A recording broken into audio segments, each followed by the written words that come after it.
Just real quick, fellas. 1, 2, 3, 4, 5, 6, 7, 8, 9, 10. Gender? 1, 2, 3, 4, 5, 6, 7. That's good and clean. I lowered it down some.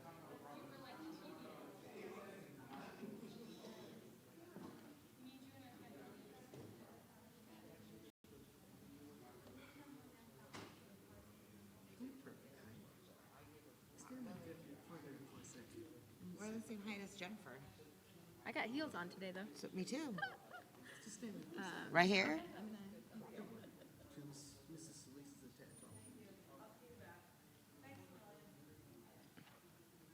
It's good?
Okay, Anna, how many people do we have on the line so far? We currently have 6 on hold, and we have participants with our operators that are dialing in at this time. I'm showing 2 minutes prior to start time. Awesome. Okay, so we'll wait just about 30 seconds, and then that's when I'll give you the go-ahead to provide your opening remarks. Okay. And then again, you're going to turn the call over to Supervisor Catherine Barger. Got it. Okay. Are you guys all? Okay. I'm going to... Got it. Larry, you ready?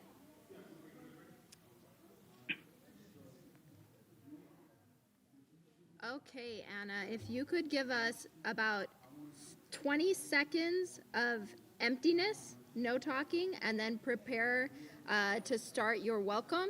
After 20 seconds, go ahead and give us the 20 seconds starting now. All right.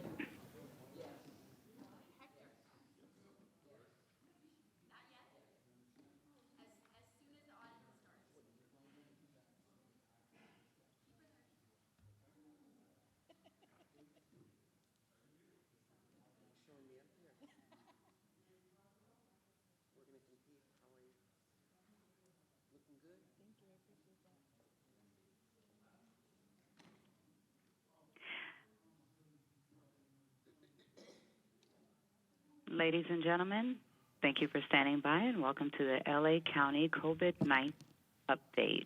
At this time, all participants are in a listen-only mode. Later, we will conduct a question and answer period. Instructions will be given at that time.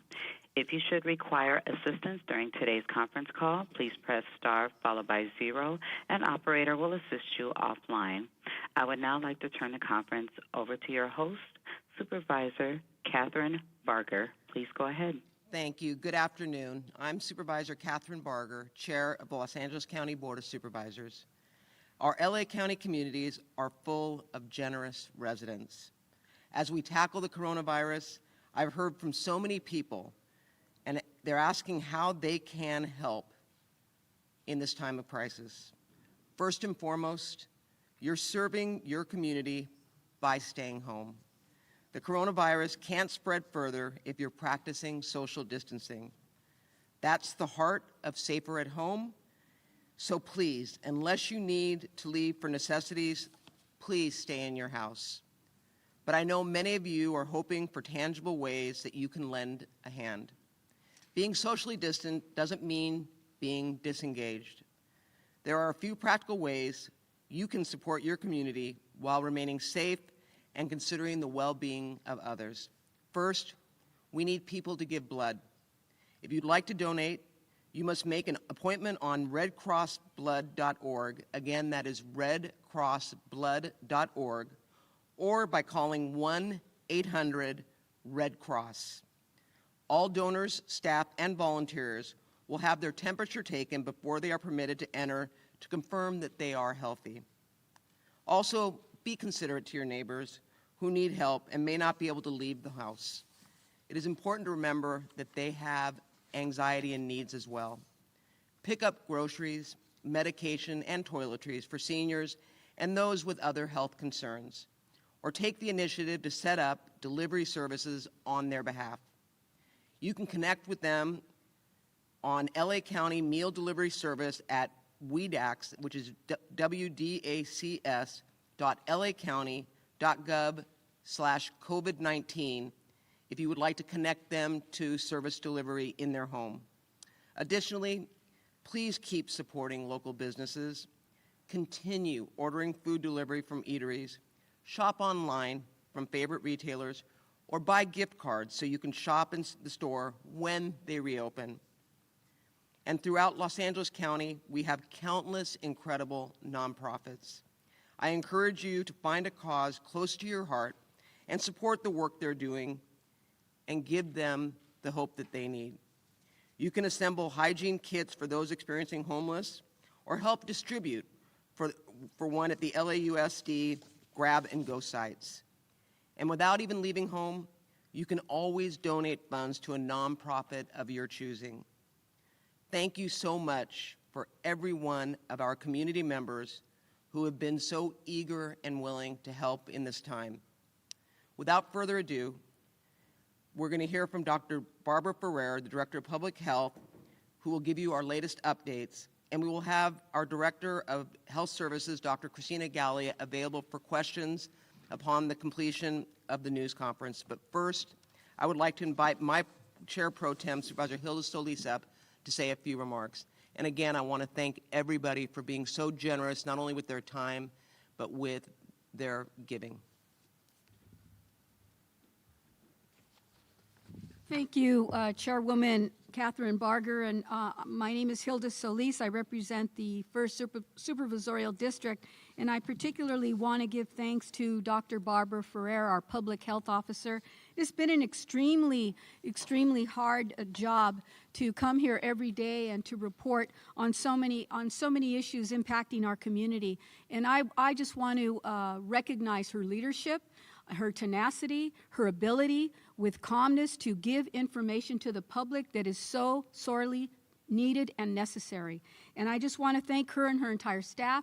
I want to thank our CEO. I want to thank all the departments that have worked yeoman's job in the last few weeks and months to help get us to where we are. And I know that with her at the helm, we're going to be able to do some great things for the County of Los Angeles. But first and foremost, I want to say that today we should be talking about flattening that curve. And you've heard a lot about that curve that's going up that says if we don't start to distance ourselves, social distancing, and making sure that we stay in place at home, that we're going to continue to see that curve go up. The way we bring it down, that means less infections, less people becoming contaminated is by making sure that people are abiding by the public health rules that are being presented to you every day here by our public health officer. My job here is really just to reemphasize how much the county is doing, and I want to commend all our departments for doing just that. But I also want to emphasize that our first and foremost concern is that everybody practice essential safety measures and that all of us stay healthy as possible. And that, again, I want to reiterate that it does mean social distancing, practicing that 6 feet apart when necessary. It's good to go out and walk on trails or in your backyard, but make sure that you don't have 6 people standing next to you when you're doing it. And make sure that you're careful in where you go and what you touch, and that you wash your hands, and that you spend 20 seconds under the faucet with soap every time you go out or when you come back in from somewhere, and you're practicing good behavior that your children and your family members can also emulate. But today I also want to mention something that the county has been working on. And every day we think about how we can help our residents, our property owners. And at my direction, the county's treasurer and tax collector will work with the impacted property owners to waive penalties for late property tax payments on a case-by-case basis. This will prevent further hardship for property owners. And lastly, I also want to mention the agreement passed unanimously by the United States Senate yesterday. The bill still requires passage, as you know, by the House of Representatives and the President's signature. But however, it's one of the largest economic recovery bills passed by the Senate in our history. It is a $2 trillion investment for the American people. And with it will include checks that would be sent to millions of working Americans in the amount of $600 to about $1,200, an additional $500 cash payment per each child. Small businesses would receive support and emergency grants for operating costs and other expenses, and the safety net provided through unemployment benefits alone would expand to cover many, many workers at a higher rate for many more weeks. This bipartisan Senate package would help offset the economic decline being felt right here in Los Angeles County. Additionally, the package would provide additional funds in the amount of almost $16 billion for the Supplemental Nutrition Assistance Program to ensure that our families here in Los Angeles County have food security during this pandemic. The bill also contains important resources for our children, including an allocation of significant dollars to provide child care assistance to first responders and other essential workers during the COVID-19 pandemic. The bill includes support for homeless assistance and rental assistance programs, as well as a moratorium on certain evictions and foreclosures. I want to thank the Senate leadership for bringing the robust bill forward and quickly. The support, as you know, is critical for Los Angeles County and the entire country. And lastly, I can't go without saying how important it is to repeat over and over again that racism against our community neighbors, our Asian Pacific Islander communities, must stop. COVID-19 is the correct medical term, and it does not discriminate based on race or borders. And I'm appalled by anyone who would spew hate rather than stand in solidarity during these most difficult times. Fear-mongering will only make matters worse. Let's speak up for one another, and let's be kind and humane to each other. Thank you very much. With that, I want to introduce Dr. Barbara Ferrer, proudly our Public Health Director. Good afternoon, everyone, and thank you so much for having us. I really want to thank Supervisor Barger, Supervisor Solis, and all of our board supervisors. The words thank you don't seem adequate at this point to convey the gratitude I have for both of our leaders, for their strength and their leadership. And I want to thank everyone who is working across the LA County family, including Dr. Galley and Kevin McGowan. The cooperation across all departments is phenomenal, much needed and much appreciated. And I want to update you today on our current status. I'm really sad to report an additional 9 deaths today. We have many more positive cases, and with more positive cases, we continue to have more deaths, unfortunately, of people who are dying from COVID-19. I'm not going to be reporting on any additional information about these 9 individuals because we still know that some families are being notified. This brings the total number of deaths in LA County to 21. One of the previously reported deaths of a juvenile was upon investigation, has been dropped because CDC will be completing that investigation, and another previously reported death was found to be a resident that actually lives in another county. Reporting these deaths is the absolute worst part of our day at DPH, but it can't compare to the profound loss that is experienced by the family and friends of people who have passed. To all of you, we're very, very sorry for your loss. Today, we're also reporting 421 new cases. Over the last 48 hours, there have been 559 new cases, which brings the total number of cases in LA County to 1,216. These cases include 41 cases reported by our partners in the city of Long Beach and 9 cases reported by the city of Pasadena. This increase is primarily attributed to large increases in testing. There's more testing, and we're also catching up on backlogs on getting testing results that have been delayed. But I also want to note that we have to assume that the spread of COVID-19 is happening all across the county. If there are 1,000 people that are positive, and each one of those people infects 2 other people, if we don't curtail that spread, within a few weeks, there could be over 1 million people that would be infected in LA County. And if 20% of those people who are infected need some kind of hospital care, you can see why we're urging everyone to help us slow the spread. That could be over 200,000 people that at some point would need to be hospitalized. We cannot do this alone. We absolutely need everyone to help us. If we get the numbers down, and each person does not infect 2 other people, that's our chance and that's our hope. I also want to let people know that, as I reported yesterday, fully 40% of the cases that are positive are in people between the ages of 18 and 40, and an additional 40% are among people between the ages of 41 and 65.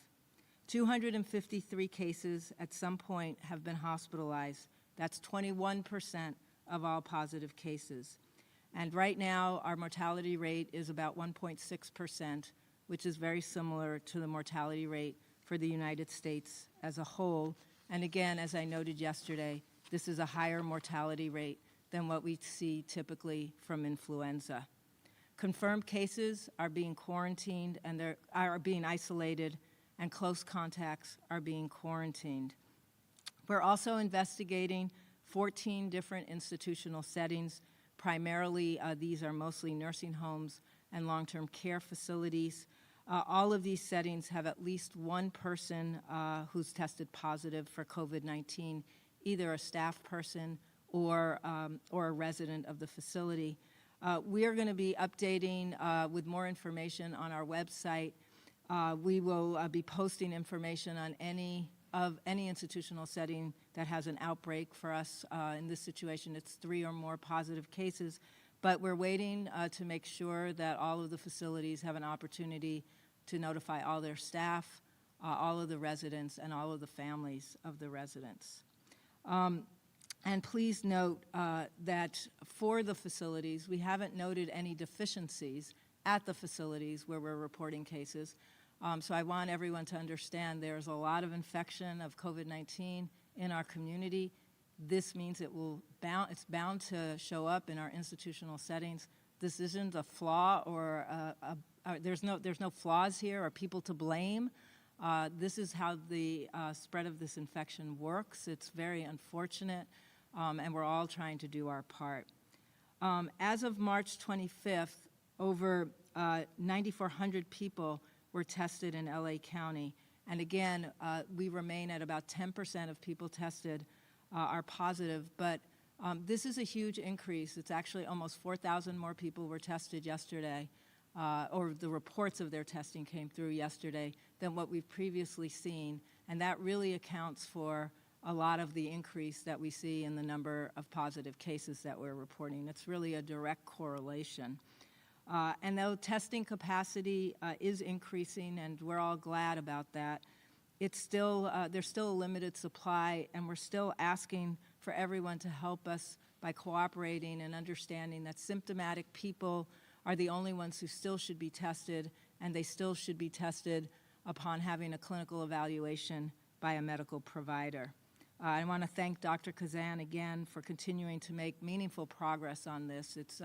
It's really amazing that in a couple of days we've increased the testing capacity by thousands and thousands of more people being able to be tested. For people who are asymptomatic, we want to remind you that you do need to do your part around social distancing. Obviously, as I explained yesterday, for people who are ill, whether it's mild symptoms, whether you have a positive test for COVID-19, whether you are presumed to be positive for COVID-19, you need to isolate yourself. And the blanket order that was issued yesterday by our health officer, Dr. Davis, really sets those boundaries out clearly for everyone to follow. So the requirements are that if you are positive, presumed to be positive, waiting for a test result, you're legally obligated to isolate yourself, and that means you have to stay home for at least 7 days and until you're fever and symptom-free for at least 72 hours. Please do not leave your home except for medical appointments. You also, as a reminder, need to notify all your close contacts that you have COVID-19 or are likely to have COVID-19. That includes intimate partners, household members, caregivers, and anybody you work with who you've had extended contact with them that's been in a space that's less than 6 feet for more than 10 minutes. The public order does also require, as I noted yesterday, that if you are a close contact of someone who has been tested as positive for COVID-19 or is presumed to be positive for COVID-19, you too are required legally to quarantine yourself for 14 days from the last day you were with that person. And we ask that you too stay home, stay away from others, have your essentials delivered to you. You may not go shopping. We ask that you not really go out of your house. There can be no exposures to other people. These are the two tools we have. People can do social distancing when you're asymptomatic, but if you're sick, you have to isolate, and if you're a close contact, you have to quarantine. The only way we get that number down from every person who's infecting 2 others, is if we actually practice all of the only tools that we have to our disposal right now. Social distancing if you're asymptomatic, and if you're symptomatic, you need to be doing your isolation, and if you're a close contact of somebody who is COVID-19 positive or presumed to be COVID-19 positive, you too need to be quarantining yourself. I know that so many of you are working hard to comply with all of the social distancing requirements and with isolation and quarantine orders, and I know this is extraordinarily difficult for everyone, and for some families it's harder than others. I hope you know that we're here with you. We want to make sure that you get the support you need. If you're struggling and you have nowhere to turn, I want to remind people that 211, we have stepped up capacity there so that they can take your calls, and that the Department of Mental Health has wonderful resources available on their website and a call line that you can access if you're feeling stressed and overwhelmed, like I know so many of us are. But let's be kind to each other, let's show one another respect, and let's treat each other with compassion. We're strong when we work together, and I know I can count on you, and you can count on us to continue to do that work. So thank you very much. And we're going to take questions now. And ladies and gentlemen, if you would like to ask a question, please press 1 followed by 0. And one moment for our first question. Thank you. Our first question comes from Mary Beth McDade with KTLA Channel 5 News. Please go ahead. Yes, hi, good morning. I was just wondering if there are any numbers out there as far as how many people have recovered out of the confirmed cases in LA County. Okay, Dr. Ferrer will answer that. Thank you. Yeah, thank you so much. We are working on a more detailed dashboard to actually be able to report accurately on people who have recovered. It's obviously hard to do given our numbers and given the fact that you no longer need what we call the cure tests. So you no longer need, before you can leave your isolation, your setting, you no longer need to have 2 negative tests 24 hours apart. People actually don't need to be tested at all in order for them to be able to leave an isolation situation. So it's a little bit harder for us to get the data on recovery than it was before, but we're trying to figure out other ways to be able to actually account for that, and hopefully by next week we're including those numbers on the dashboard. But thank you. Thanks. Thank you. Next question. Our next question comes from Claudia Pesciuta with KNX News Radio. Please go ahead. Good afternoon. I know a lot of efforts are underway to prepare, but given that we might be facing a New York-type surge in a matter of days, and the number of ICU beds and ventilators we have remains so low and no huge increases are coming as far as we know, and that, as the LA Times reported, nursing homes are refusing to take discharged hospital patients who can't get the cure test, and that the county is already asking healthcare workers to reuse protective gear, and the mask stockpile's already gone, which Dr. Galley failed to mention when I asked about it yesterday. It just seems like the county is not prepared for a huge acceleration in cases that's expected. Might we end up seeing doctors here, like we're seeing in New York, begging for ventilators and hospitals using refrigerated trucks to store bodies? Okay, I'm going to have Dr. Galley come up and talk about this because we actually had a phone call this morning with everyone regarding this matter in terms of our inventory, so she can fill you in. Dr. Galley? Hi, this is Christina Gallion, Director of the Department of Health Services. I'll try to cover several of your points, but if I miss something, just let me know because there was a lot embedded in what you just asked. In terms of current ICU bed capacity, there are currently 208 ICU beds that are available and open across the county, including 71 within the Department of Health Services. There are approximately 830 ventilators that are available for use across the county. There are a couple of hundred more that are close to delivery or have been delivered and are being serviced with new batteries or various other efforts to bring them back online and make them usable, which should be available within the next couple of days. And the EMS agency is in the process of distributing those out. There are a number of efforts underway, as I've spoken about previously, to increase bed capacity beyond the numbers that I just talked about. All hospitals have the ability to surge ICU bed capacity. That is not reflected in the numbers that are given out on a daily basis as collected through the hospital polls. So when we report out available beds, that's just available staffed beds at the snapshot in time in which the hospitals are being surveyed based on their self-reports. Hospitals don't staff beds that they don't need to staff because there's not a patient to fill them. So once there's a greater demand for patients, hospitals all have the ability to surge their capacity for patients, including medical surgical care and including ICU level care, above and beyond those available bed numbers that we give out daily.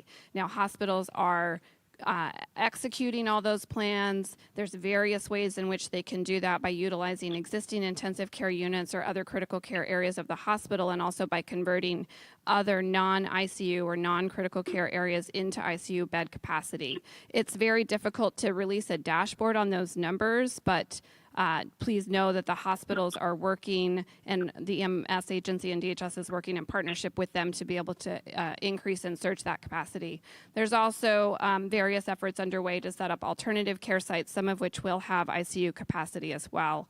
What's needed to support that capacity is obviously staff. A lot of hospitals are working to bring on recent retirees, to bring on contract staff, and they're undergoing various plans for the staffing. DHS is the same in that regard. And then obviously the supplies. An EMS agency is working hand in hand with all of the hospitals across the county to be able to troubleshoot their specific supply shortages, whether it's personal protective equipment or ventilators, and make sure that we're bringing on board through the supply chain the supplies that they need.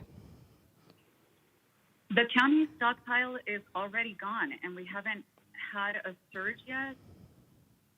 The counties. real surge? We have not yet had a surge. No, that's correct. The hospital censuses are all low, intentionally low, because they're clearing out other non-COVID patients to the extent it's safe to do so to make room for COVID. The stockpile has been distributed and is in the process of being distributed, but these numbers change on a daily basis. We get FEMA shipments, there's shipments that come in not just through state and federal stockpile deliveries, but through the regular supply chain. And those deliveries come in on a daily basis depending on the type of equipment. So it's not a static one-time stockpile number.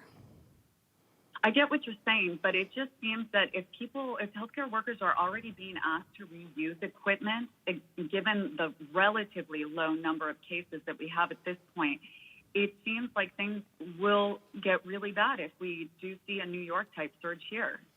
Yeah, let me answer that, and then we'll move on to the next question. So all hospitals should be following the CDC guidelines on reuse of personal protective equipment.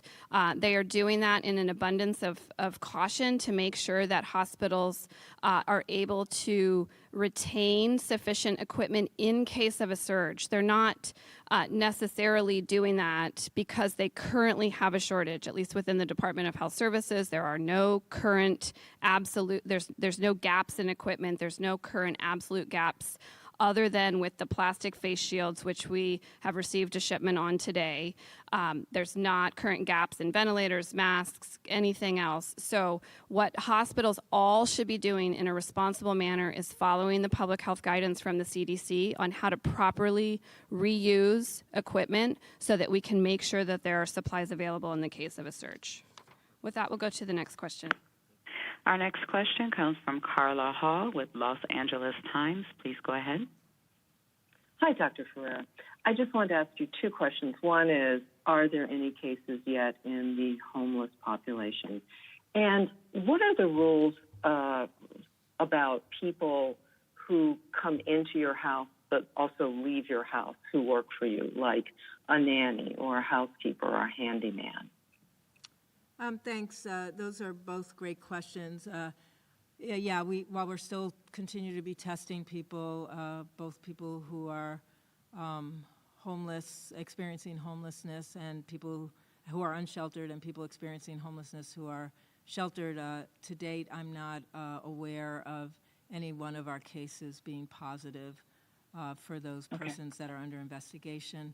If you look at exemptions to the stay-at-home order, people who need to come into your house to provide essential services are still allowed to come to your house. That's particularly important for people providing personal care, who are personal care attendants, people who might be providing babysitting. Obviously, particularly if you're an essential worker and you need to go to work, it's very important that a babysitter be able to come. People who are providing services around your house, to make sure that your house is safe. So again, those are all exempt services. So I hope that answers that. Thank you. Okay, thank you. Next question. Next question comes from Dave Lopez from Channel 2, Channel 9 News. Please go ahead. Thank you very much. To follow up on the hospital situation, is there any truth that the LA Convention Center is being prepared to handle the overflow when the so-called surge hits? Dr. Galley will answer that question. Yeah, hi. The question was about the use of the LA Convention Center. Is that correct? Yes. So we're grateful to our partners at the City of Los Angeles for their work and partnership in this effort. So the federal medical service supply that has been distributed to Los Angeles County is in the process of being investigated for deployment in the Los Angeles Convention Center. Once that's deployed in that setting, the city, working in partnership with the county, will be staffing it for a licensed level of care. So for quarantine and isolation of individuals, for example, after they're released from the hospital, don't have a place to go to complete their quarantine and isolation, but no longer need acute level of care. We're in the process of working out, the transfer protocols, the staffing, and the supplies with the city in the lead role on that, but that's the intended use of that facility. Thank you. And Supervisor, if I may, I don't mean to be rude with this question, but do you care to respond to the situation going on with the sheriff? Yeah, there's really nothing to respond to.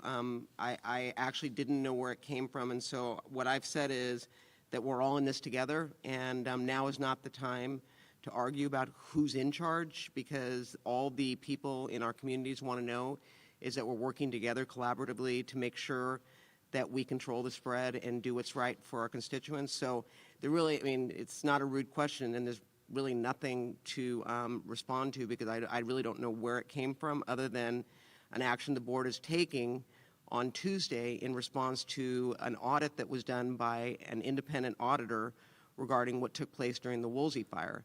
And that was done in November. And as you know, we haven't had a board meeting, and this was supposed to be scheduled on March 17th. And unfortunately, we didn't have that meeting, and so now it's on Tuesday's agenda. So I was equally as surprised about the response, given that this has been in the workings for months. And in fact, I think, and I know that the sheriff was given an opportunity to provide input when this first came to the board in November, and was discussed at the board on a motion by Supervisor Kuehl, co-sponsored by myself. So, as far as I'm concerned, I've moved on, because, I take what's going on very seriously with this pandemic, and I respect the role that Dr. Ferrer and Dr. Galley have as it relates to Dr. Ferrer on the public health side, Dr. Galley in making sure that we have the hospital beds, Lord forbid, but if we do, that we have the ability to treat those people in need. So that's what I'm going to stay focused on. So. Thank you. Thank you very much. Thank Appreciate you. your answer. Thank you. Next question. Our next question comes from Pat Healy with NBC4. Please go ahead. Hi, Pat. Thank you. Doctor, can clarify a couple of points. I'm not sure I heard correctly. Zero deaths among the homeless community. Are we aware of any deaths among patients who have been at the convalescent hospital or skilled nursing? He wants to understand that's a convalescent hospital. Hi, sorry, we were having a hard time hearing you. Do you think you could repeat your question? I'm sorry, let me try this again. I heard that there are no deaths known among the homeless population. Are we aware of any deaths yet among patients who have been at convalescent hospitals or skilled nursing homes? I am not aware of any deaths in nursing homes or long-term care facilities, but I will double check that that's accurate. We usually get that information. As I noted today, because we had a large number of deaths that we reported today, we didn't collect all the information we usually collect in time to report it at this briefing. So I just want to double check. Up until today, I know the answer was no, but I'd like to go back and just check with my team. We'll have that information by the end of the day on the deaths that we reported today. And two more questions, if I may. There's one patient at the VA hospital in Long Beach who was prescribed hydroxychloroquine. Do we have a progress report on how many patients have been prescribed and what results we are getting? And the other question would be about the convention center target date for opening, or would that be a threshold level of cases? Sure, I'll take your first question. Again, I have no information on individual patient care protocols. I know that there's a clinical trial, and I'm happy to go back and look and see if there's any information being released from the clinical trial about patients who are hospitalized and are being given medications as part of their treatment under the auspices of being part of a study. But I don't ever have information on any individual patient's progress to report. So, and I'll ask Dr. Galley to come back up about the convention center. Hi, with respect to the convention center, the equipment, per this latest message we received from the state, is planned to be delivered to the convention center on Saturday, the 28th. And then there would need to be a bit of time for establishment and setup of that equipment and putting in place the protocols. I don't have a definitive opening date at this point in time, but we'll provide that once it's available. Thank you. We're going to have our last question. Our final question comes from Steve Gregory with KFI Radio. Please go ahead. Thank you and good afternoon. A couple things. Dr. Ferrer, do you have sort of an average length that the virus has been lasting in individuals? I know every body is different, but has there been sort of an average as to when someone's diagnosed with COVID-19 to when, and those that survive it, what's been the average length that the illness has been settled? Also, for Dr. Galley, perhaps, have you requested or has the governor's office actually offered the services of CAL FIRE's Type 1 incident management teams? I know that they were an integral part of H1N1 outbreak years ago, but have you had any assistance from the CAL FIRE Type 1 incident management teams? Thank you. Great, yes. So your first question was, sort of on average, how long does it take people to recover? And unfortunately, we don't really have a sort of on average how long it's taking. We do know that for people with relatively mild illness, they're usually clearing, symptom-free, able to go back out and about, no fever, no symptoms for the 7 days plus 3, so somewhere between 7 and 10 days. But again, that's our requirement, is that you absolutely, if you're positive, you do have to, stay isolated for 7 days, and you have to have 3 days that are completely symptom-free and fever-free, because that seems to be the general pattern that for folks with mild illness. For folks with serious illness, we've had folks that have actually been hospitalized for weeks. So I think, again, there's really two distinct experiences, and then probably lots of different experiences in between on the continuum, from folks with relatively mild illness who are recovering pretty quickly, and then folks who had very serious illness, and it often takes weeks for them to, in fact, get back to a state where they're feeling completely better. Thank you. Dr. Galley? Yeah, hi. I'm sorry, I don't know the answer to your question, but I will look into it and we'll get an answer back to you. Thank you very much. Thank you. Now I'm going to invite Supervisor Hilda Solis up to give remarks in Spanish. Supervisor Solis. Muchas gracias y buenas tardes a todos. Soy la supervisora Hilda Solís del Condado de Los Ángeles, representando el primer distrito. Hoy quiero dar las gracias a todos por sus esfuerzos y en esta lucha contra el virus. Todos deben de mantener 6 pies de distancia de los demás. Sin una vacuna, el distanciamiento social es nuestra mejor defensa contra el virus. Yo sé que muchas familias están luchando, pero tenemos que ser mucho más, lavando las manos y no yendo allá afuera con muchas personas o familiares. Tienen que obedecer las mociones y las leyes que estamos poniendo aquí en el condado y también con el gobernador del estado de California. Por eso, la semana pasada también anuncié que vamos a ayudar a familias para que se mantengan en sus casas. Sabemos que mucha gente está sufriendo en este momento. Para más información pueden llamar al 833-223-7368. También quiero mencionar una directiva del condado que hemos presentado para dueños de propiedades. Bajo mi dirección, el tesorero del condado trabajará con dueños de propiedades afectados por el virus para quitar multas por si en caso que no pueden pagar sus impuestos. Esto ayudará a muchas familias. Para más información pueden llamar a 213-974211. Y también en este momento quiero presentar a la doctora Barbara Ferrer, que es la mesa directiva del Departamento de Salud. Y y es un líder que nos ha dado esta información cada día con mucho esfuerzo. Por favor, respeten a lo que ella está diciendo. Gracias.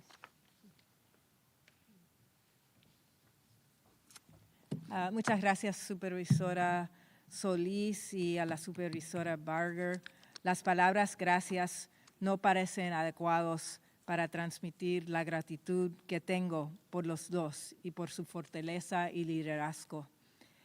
Y gracias a todos nuestros líderes en todo el condado de Los Ángeles. Esto incluye la doctora Galley y Kevin McGowan. La cooperación entre todos los departamentos es fenomenal y muy apreciada. Para actualizarlo sobre nuestro estado actual, estamos tristes de reportar 9 muertes adicionales hoy. Desafortunadamente, como tenemos más casos positivos, también tendremos más muertes del COVID-19. Esto eleva el número total de muertes a 21 en el condado de Los Ángeles. Informar estas muertes es el peor parte de nuestro día en el Departamento de Salud Pública, pero no se puede comparar con la profunda pérdida que experimentan las familias y los amigos de las personas que han muerto. Para todos ustedes, lamentamos mucho su pérdida. Hoy también estamos reportando 421 casos nuevos. Estos casos nuevos incluyen 41 casos que están reportados por nuestros socios en la ciudad de Long Beach y 9 casos reportados por la ciudad de Pasadena. El aumento se debe en mucha parte, a los aumentos en las pruebas. Ayer había en el 25 de marzo más de 9,400 personas fueron evaluados en el condado de Los Ángeles y el 10% de ellos dejaron ser positivos. También tenemos que suponer que tenemos más propagación del COVID-19 ampliado en todo el condado de Los Ángeles y le pedimos que hacen su parte.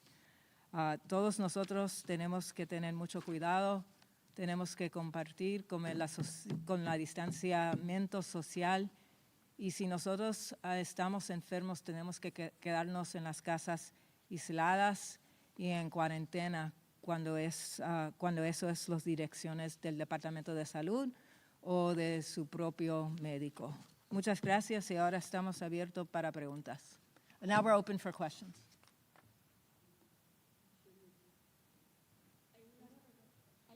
And again, if you would like to ask a question at this time, please press 1, then 0.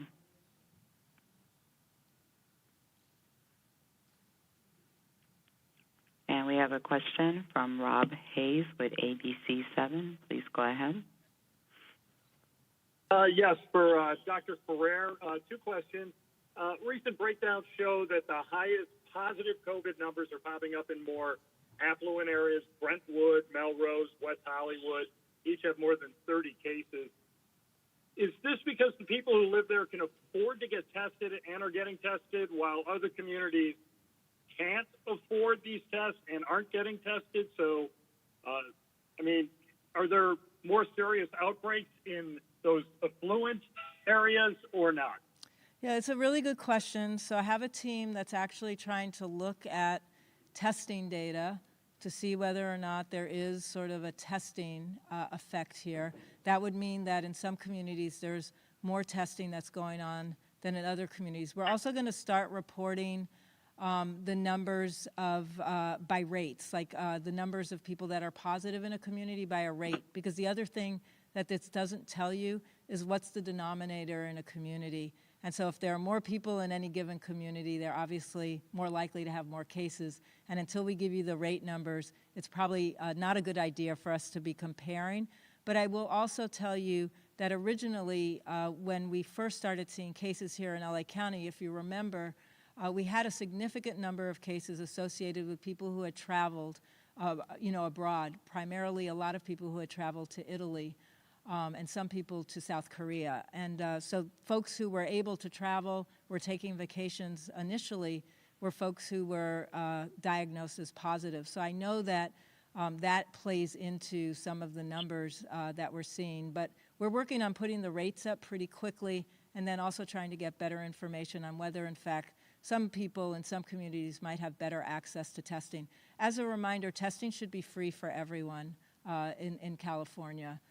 So I'm hoping that that's not been the barrier, but I think it might be a barrier of how quickly you can find a provider who can help you get access to a place to get tested. So, but we'll get you more information on that. We appreciate the interest in that. Thank you. Yeah, a quick follow-up as well. Are COVID-19 deaths being underreported? Do you feel that? Because we've been getting calls from people who say they've had loved ones who died from respiratory illnesses and have been told to go into isolation, but that the deaths are being labeled as pneumonia with no autopsies provided to check for coronavirus. You know, I will check into that because I haven't gotten any of those reports and nobody has talked to me about that concern until you're raising it. You know, I want to say, first of all, that it would be highly unusual if there was a suspect case for COVID-19 for somebody who's seriously ill to be tested at the hospital. And there have been a couple of cases that you know of where the testing has even happened after a person has died to really rule out or rule in COVID-19. But I'm happy to look into this. I just have no information about this. Thank you. Last question. Last question. Our last question comes from Rosa Ordez with KNBC 4 News. Please go ahead. Great. Thank you so much, Doctor, for taking our questions. I have a question about protection for employees, specifically at supermarkets. We heard a Whole Foods employee in Huntington Beach tested positive. Do you anticipate we will be providing protective care for employees at the supermarket? They are, after all, frontliners in this battle. Protective shields for their faces, body suits, and also second layer of question to that is our urgent care centers. You have people who feel sick but not quite sick enough to go to ER or primary doctor, and they go to urgent care. They're exposing, if they turn out to be positive, they are exposing vulnerable people inside the waiting room and employees. I don't know if this is accurate or not, but are there a few cases at an urgent care that tested positive specifically? I don't have any information of an outbreak associated with any urgent care centers, but I do want to say that all of the clinics, including the urgent care centers, have been given a lot of guidance and training opportunities to make sure that they're in full compliance with infection control processes, none of which have really changed because of COVID-19. So I would anticipate in a healthcare setting that everyone is doing all that they can, both to protect patients and to protect the healthcare workforce. That guidance has been amplified, obviously, with COVID-19. We've done a lot of training. And that includes our urgent care centers. We actually have a list and contacted all of the urgent care centers to make sure they were part of our LA network that receives regular updates around both guidance and particularly addressing issues around personal protection. I think you bring up an interesting question about how to best really support all of the essential workers that are still working and minimize the possibility that they either will be exposed by others or could expose others. And I want to give a lot of credit. I know many stores have gone to great lengths, many grocery stores, to actually offer protections to their workers, which really has relied mostly on the social distancing, on trying to make sure that at the cash registers, I know you no longer can line up in most grocery stores. You have to keep 6 feet apart. They only allow one person at the cash register at a time, and they've tried to create a distance at that cash register that's maximum. And I also want to remind folks that the exposures that really are most associated with transmitting COVID-19 are not a casual exposure. It's not you walked by somebody and just because you walked by them, you have a likelihood of actually being exposed in a way that would make you then infected. It really requires about 10 minutes of your being in close contact with somebody or having somebody sneeze or cough directly on you. So again, we urge people who are sick, have coughs, are sneezing, please don't go into the grocery stores. Respect the fact that these essential workers are going out of their way to make sure you have services, and we have to do our very best to make sure that we're not unintentionally exposing them to COVID-19. But I want to applaud all of the grocery stores in LA County that have gone to make great efforts. We haven't been recommending personal protection equipment in terms of gowns especially. I know that a lot of folks are using gloves. Some folks have been using gloves for a long time. But there's guidance on our website. It's publichealth.lacounty.gov that workers can feel free to go to make sure that they feel like everything's being done that's possible to keep them protected. And again, we applaud you all for your essential service. Thank you. Thank you, Doctor. And one last quick question. If you get coronavirus once, can you get it again? We wish we had the answer, definitive answer. You know, our hope is that you get it once and you don't get it again. We will not know the answer to that for quite a while, as researchers are just starting to actually enroll people in a study so we can figure out what that trajectory looks like. But you know, we're all keeping our fingers crossed that you develop full immunity. We do know that it's highly likely you will develop at least some immunity to COVID-19. The question is it full immunity? And if you've got it once, like with many other infectious diseases, you get it once and then you're probably never going to get it again. I want to remind people the virus mutates, and we're also very blessed to have scientists and researchers looking into the implications of mutations as well. But it is a question everyone's paying a lot of attention to. Just a reminder, though, talking about groceries, I hope that people will understand that they should really be reserved in terms of the items that they're purchasing, because we are not in a shortage of food items, but we do want to be very mindful of our neighbors and our friends that may not be able to easily access our grocery stores. And just want to also give a shout out to our grocers and grocery store clerks that are all out there, including our pharmacists that are there to serve the public. Thank you, and that concludes this press conference. And ladies and gentlemen, that does conclude our conference for today. Thank you for your participation, and you may now disconnect. One moment.